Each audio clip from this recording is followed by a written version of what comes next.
Well, welcome to Rick's Corner. I'm back on the air. I know you guys haven't seen any of my shows in a couple of weeks, only because I was in the hospital, and a lot of people have asked, are you okay? What happened? What happened? Why are you? What was your injury? What was your ailment? And it was a series of things, and so I figured I owe you an explanation what had happened. I had a swollen vein, actually a calf muscle, that swelled up about 6 months ago, and it turned red, and no one knew what it was. And I went to my orthopedic because I had a new knee, and he says, it's not your knee. It looks like you just might have sprained it, but it started to really hurt bad. And then I went to my other orthopedic, and he tried to drain it, and he x-rayed it, and he ultrasound. He says, nope, there's nothing wrong.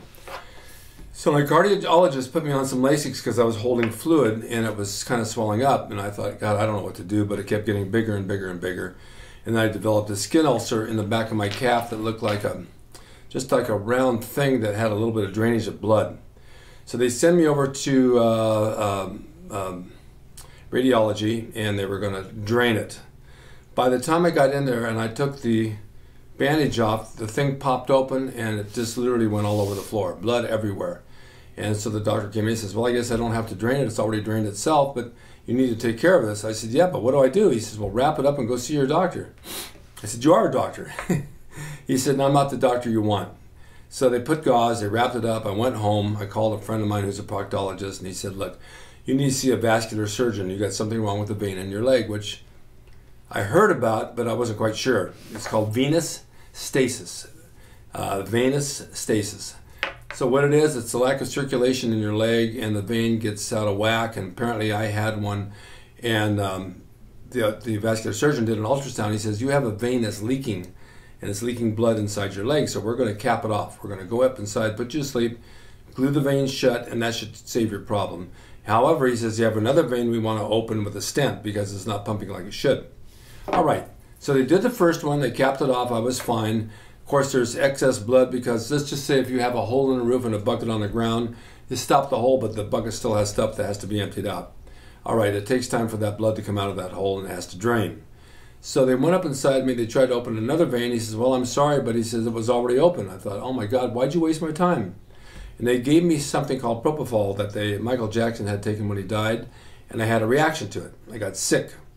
I ended up getting my heart rate up, my blood pressure up, and I got really feeling bad, and I went into the hospital, and they tried to normalize it, which they did to a degree, and then I got out. I come home, it's been like, maybe let's just say a week went by. I'm wrapping my leg 3 or 4 times a day because it's bleeding, not only bleeding all over the floor, puddles everywhere I go, and I can't stop the bleeding, and I thought, this is just too weird. They capped the vein off. So on a Monday, about 2 weeks ago, I drove over to my doctor. He wasn't in. The nurse was there. Another doctor was in. He says, there's nothing I can do. You need to go to the emergency hospital. This is how the medical field is today. And I drove myself, and I was really lightheaded from losing blood, from being on Lasix, and whatever they had for my heart. So I drive all the way to Burbank from Tarzana. It's about 10 miles. Check myself into the ER. And they looked at me and they said, you need to stay here because your heart's racing like mad and your blood pressure's up, and it's all part of this whole procedure. So I stayed in there, and over a period of 5 days, they tried to heal my wound by draining it, and they put, it's disgusting, but there's 2 big holes now, and they take a Q-tip about this long, and they go down inside, and then they measure it, and they go in with a syringe, and they just keep squirting water and water and water, cleaning it out, and then packing it with gauze. Okay, after 5 days in the hospital, which is a nightmare, I mean, I really thought I was going to die because my heart was not good. My leg was leaking. I was in a bed I couldn't get out of. I needed help getting in and out of the bathroom. I couldn't even get in there. And there's people down the hallway screaming and yelling that are going out of their minds, slapping their faces. I thought, this is like the hospital from hell, even though it's a good hospital. So finally, last week ago, Saturday, they let me out. Came home. My son was here. I wanted to shower. I couldn't even shower by myself. I couldn't do anything alone. So my daughter calls home aid and gets me ladies to come 2 hours in the morning, 2 hours in the evening, help me with breakfast, make sure I'm up. The other one to put me to sleep, and I have to lay in the living room with my leg elevated. Every day a nurse comes. She cleans out my wound. She drains it with a syringe and squeezes all the old blood out and all the bacteria that's in there, and then repacks it with gauze. It's medicated. This goes on every day. Now it's been, about a week. It's actually getting better. I didn't think it was going to happen. My heart's normal. My doctor called me and says all your vital signs are good. Your heart only pumps at 30%, but no heart pumps at 100%. It's normally 60%. But he says you can live like that. Just keep in check and do what you do. Some hearts only pump 10%.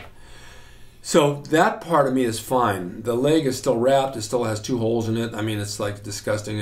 I can show you, but if you're squeamish, you might not want to look at it. And in the meantime, it closes from the inside out. It seems to be getting better and better and better. I went out for lunch with a friend yesterday. I went out for lunch with a friend today. I can walk with a walker. Every day is a bit of progress for me. I'm not going to buy into this getting sick crap. I'm going to get back to the gym as soon as I can. I hope within the next week, but I don't want to rush it because, of course, you lose weight. I've been off a month. I haven't been able to train, and my body needs that time to heal. It needs that rest area. Okay, so I'm taking advantage of that, doing what the doctor says. Never in my life have I ever listened to a doctor. So I really feel by the next couple of days I'll be able to drive and I'll feel better. I won't be so lightheaded and I won't have all this stuff going on. And by next week, if I can get to the gym and start going back light, very, very light on some machines, muscle memory comes right back. I'll put on another, I don't want to gain weight, but I'll put my muscle right back on again. I know how my body works. And that's what it is. In the meantime, I'll get some people for the show. I'll interview them, but I wanted you to know where this is. Now, let me make a point. If it hadn't been for all the years that I've trained, and you guys all work out, and eat right like I still do, and take care of myself, I'd be in a lot worse shape than I am now. Training really benefits you. There's no question in my mind. My circulation, my diet, my nutrition, my digestion, all fits in hand. If you lay in the bed and you sit home and you dwell about the negative, that you're not getting any better, you will not get any better. I force myself to get out of the house. With a walker, it's much easier, but it's difficult. My right leg's sore, so I have to go very slow, but I do it. 2 days at lunch at a nice restaurant, an outside patio, made me feel like I'm new again. And this is what you have to do to get well off anything. You can't sit home and dwell on it. So I'm getting out, I'm moving around. I can go from room to room with nobody here, without anybody helping me. Thank God for that. Because when you're in a hospital and you have to be lifted onto a porta potty and back to bed, it's humiliating. And it's not a place I really ever want to be. So take care of yourself. Do the right thing. Train right. Don't train heavy. Train intelligently. Eat your food like you should. Take your vitamins. That's really important. And take care of yourself and make sure you get sleep. This is all going to get me back to where I want to be on square one. And guaranteed, a month from now, 2 months from now, after I've been training for a while, I'm going to be better than I ever was. I know that for a fact. It's in my mind, and I'm going to move forward, and nothing's going to stop me. So that's just how I think, and I know when I think that way, I succeed, and this is what life's all about, getting the best you can out of your body and out of your life and moving forward and being the best you can be. Nothing ain't going to stop me.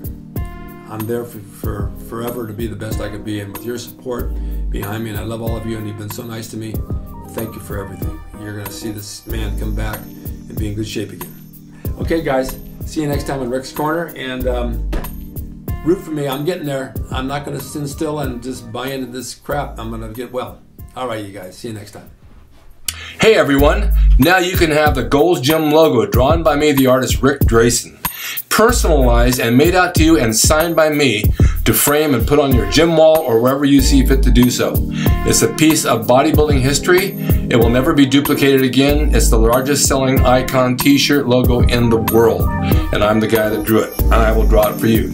Just go to my website, rickdrayson.com, and order there. You can pay through PayPal, and it'll be sent out right away.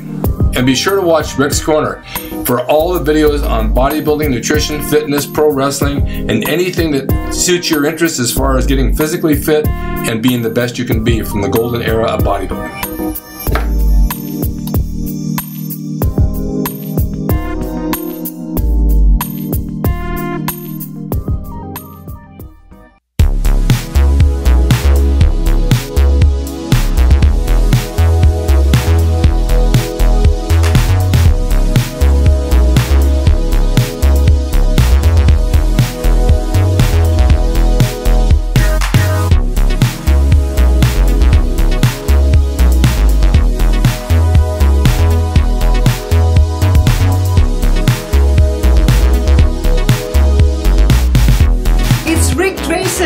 He's the equalizer, baby. See you next time.